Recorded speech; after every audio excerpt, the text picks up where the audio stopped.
नमस्कार मंडळी, आज आलेलो मी केदारनाथला आणि बघताय काय खालती बघा, एकदम जबरदस्त जे पाण्यानं वाहून गेलेलं पूर्ण. आणि ह्या ठिकाणी भरपूर पाऊस पडतो. आणि सांगायची गोष्ट म्हणजे ही माझी सेकंड टर्म आहे आणि पहिल्या टर्मला गेलो तेव्हा चालत गेलो, पण काय मला जमलं नाही.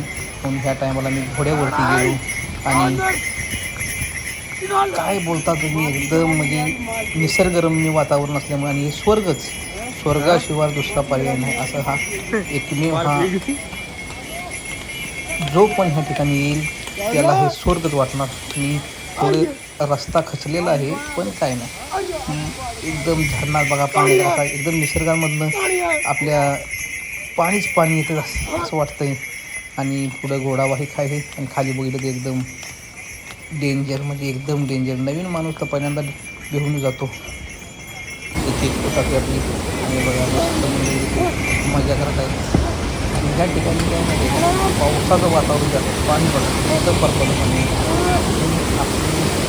आपल्याला वाटलं बदले थोडा आणि माणसं एकच ट्रेन आहे, तरी पण जी श्रद्धाळू माणसं आहेत ती आपल्या न बघता चालत वरती असतात.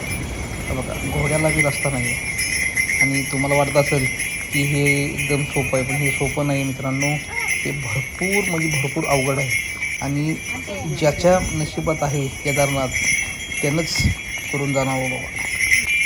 आणि बघू शकता एकदम आता ऊन पडलेलं आहे. आणि माझे मित्र रुपेश साहेब पुढं आहेत आपल्या घोड्यावरती आणि मी मागं आहे. आपलं हळूहळू चाललं आहे. हे बघा मध्यंतरी स्लायडिंग झालेली तुम्ही बघू शकता. आणि हा एकदम म्हणजे वरती जसं जातं कैलास पर्वतात पहिला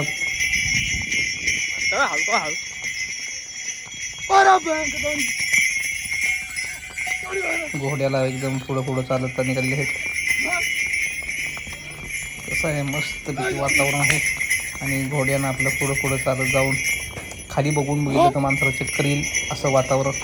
आणि नवीन माणूस गेला ना तर पहिल्यांदा भिलच. आणि त्याला एकदम पण त्याला वाटेल की आपण स्वर्गात झालेलो आहे.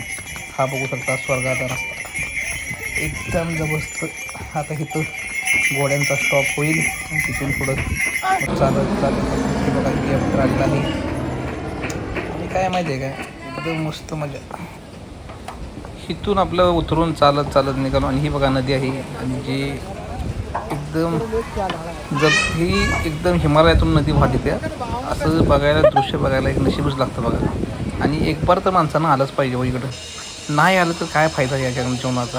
हे बघा तुम्हाला जे मंदिर दिसतंय ते केदारनाथांचं मंदिर आहे. आणि ते बघितल्या माणसाच्या मनामध्ये एकदम मन प्रसन्न होऊन जातं. हे बघा जय भोलेनाथ. आणि काय माहिती आहे का, ह्या ठिकाणी याला बी माणसाला नशीब पाहिजे हो. काय प्रत्येकाला वाटतं की आम्ही जाईन पण असं नसतं. नशीब हे नाही भेटत नशिबाला हो.